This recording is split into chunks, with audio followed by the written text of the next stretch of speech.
Hello everyone, welcome to Aadya's life style channel.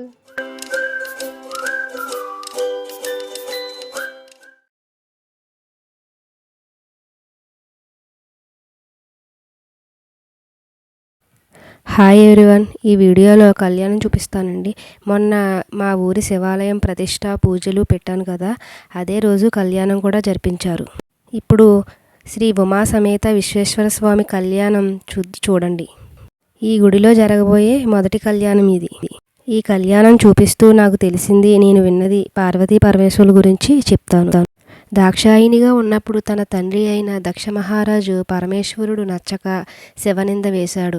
అలా శివనింద వేసినందుకు దక్ష మహారాజు కూతురిగా నేను ఉండను అని అగ్నికి ఆహుతై మళ్ళీ పార్వతీదేవిగా పుట్టింది. పార్వతీదేవి శివుణ్ణి కళ్యాణం చేసుకోవడానికి తపస్సు చేస్తుంటే శివుడు మారువేషంలో వచ్చి పార్వతీదేవి అని తెలుసు కూడా ఇలా అన్నారంట, ఏముందని కళ్యాణం చేసుకుంటావు, బూడిద రాసుకుంటూ డప్పు కొట్టుకుంటూ శ్మశానంలో ఉంటాడు, అలాంటి శంకరుడి కోసం తపస్సు చేసి మరీ కళ్యాణం చేసుకుంటావా అని తనకు తానే నింద వేసుకున్నాడంట. అప్పుడు పార్వతీదేవికి కోపం వచ్చి అక్కడున్న వారితో ఆయన్ని ఇక్కడి నుంచి పంపించేయమని చెప్పగా అప్పుడు శివుడు నిజస్వరూపంతో ప్రత్యక్షమయ్యాడు. సంతోషంతో పార్వతీదేవి నమస్కరించి ఆయన కాళ్లపై పడింది. అప్పుడు శివుడు, పార్వతి, నీ తపస్సుకు మెచ్చి ఈ లోకానికి నీ శివభక్తితనం తెలియాలని ఇలా వచ్చానే గాని నీ భక్తి యందు నా అనుమానం లేదు అని, రా మనం కైలాసానికి వెళ్ళిపోవచ్చు, మనం ఆది దంపతులం, రా వెళ్దాం అంటే అప్పుడు పార్వతీదేవి, నేను దాక్షాయినిగా ఉన్నప్పుడు అలా వచ్చాను, ఇప్పుడు మా ఇంట్లో వాళ్ళందరూ మీ గురించి నచ్చి కన్యాదానం చేయాలని చెప్పింది. అలా చెప్పగానే పార్వతీదేవి తల్లిదండ్రులైన మేనకాదేవి హిమవంతుడు దగ్గరికి వెళ్ళి బ్రతిమలాడి ఒప్పించుకున్నాడు. అంత ఒప్పుకున్నా కానీ మేనకాదేవికి ఒక తల్లిగా శివుడికి గోత్రం లేదు, ఏమీ లేదు, శ్మశానంలో ఉంటాడంట అన్న అనుమానం ఉంది. అసలు పరమశివుడు కైలాసంలో ఉంటాడు, శ్మశానంలో కూడా ఉంటాడు, కానీ అసలు ఎందుకుంటాడు? ఒకసారి పార్వతీదేవి పరమశివుణ్ణి అడిగిందంట, ఇంతటి మహానుభావుడివి ఇన్ని పూజలు అందుకుంటారే, ఎందుకు శ్మశానంలో ఉంటారు అని అడిగితే అప్పుడు పరమశివుడు ఇలా అన్నారంట, పార్వతీ, అప్పటి వరకు జీవించి జన్మ పూర్తయి భార్య బిడ్డల్ని బంధువుల్ని స్నేహితుల్ని అందరినీ వదిలిపెట్టి వెళ్ళినప్పుడు ఆ జీవి బిక్కుబిక్కుమంటూ భయంతో తిరుగుతుంటే నేనున్నానంటూ శ్మశానంలో వాడికి తోడుంటాను పార్వతి అని చెప్పిన బోలా శంకరుడు మహాదేవుడు. ఇలా ఆయన గురించి ఒక్కొక్కటి చెప్పేసరికి మేనకాదేవికి భయం అలానే ఉంది. అప్పుడు పరమేశ్వరుడు విశాలమైన శరీరంతో పట్టు వస్త్రాలు కట్టుకుని గంగా యమున ఆయనకు రెండు వైపులా నిలబడి ఆయనకు వింజాపన వీస్తున్నారు. సూర్యభగవానుడు ఆయనకు గొడుగు పట్టుకున్నాడు.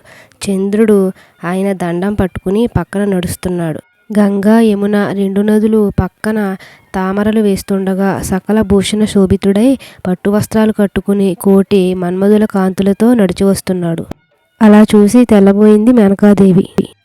అప్పుడు నారదుల వారు, పరమశివుడు ఇలాగే ఉంటాడు, అలా ఉండడు, అలా ఎందుకుంటాడో తర్వాత మీకు తెలుస్తుంది అని చెప్పి ఒప్పించారు. అలా పరమశివుని తీసుకొచ్చి పెళ్లికి కూర్చోబెట్టారు. ఇక్కడ ప్రవరణ చెప్పాలి. పురోహితులు గారు శివుని ప్రవరణ హిమవంతుని అడిగితే ఆయన తెలియదన్నారు. ఈ పెళ్లికి ప్రధాన పాత్ర వహించిన అరుంధతి కూడా తెలియదన్నారు. అప్పుడు హిమవంతుడు నారదుల వారి దగ్గరికి వెళ్ళి ఆయన ప్రవరణ ఏంటో చెప్పమంటే, పరమశివుడికి ప్రవరణ ఏంటి, ఆయన నాదస్వరూపుడు, ఆయనే ఆది మధ్యంతరహితుడు, ఆయనకు తుది మొదలు ఉండవు, ఆయన పేరే ఆయనకు గోత్రం, ఆయన పేరే తాత ముత్తాతల పేర్లు చెప్పి ప్రవరణ పూర్తి చేశారు. తర్వాత పార్వతీదేవి ప్రవరణ కూడా చెప్పి పార్వతీ పరమేశ్వరులు ఇద్దరికీ కళ్యాణం పూర్తి చేశారు. కళ్యాణం జరిగింది, కానీ హిమవంతుడు మేనకాదేవికి చిన్న భయం ఉంది. మనకు ఎందుకు అలా కనపడ్డాడు, అలా శివుడు మళ్ళీ కనబడితే అన్న భయంతో త్రికరణ శుద్ధితో కన్యాదానం చేయలేకపోయారు. అలా చేశారు కాబట్టే హిమవత్ పర్వతం ఉండిపోయింది. దేవతల కోరిక వల్ల హిమవత్ పర్వతాన్ని ఉంచడానికి తన పెళ్లికి తానే అన్ని మాటలు పడి కళ్యాణం చేసుకున్న మహానుభావుడు పరమశివుడు. ఈ విధంగా కళ్యాణం పూర్తయింది. హారతి తీసుకోండి. కళ్యాణం అయ్యాక శివపార్వతులతో ఈ విధంగా ఊరేగించారు. శ్రీ ఉమా సమేత విశ్వేశ్వర స్వామి వారి కళ్యాణం చాలా ఘనంగా జరిపించారు. ఈ వీడియో మీకు నచ్చితే లైక్ చేయండి, షేర్ చేయండి, అలాగే సబ్స్క్రైబ్ చేయండి.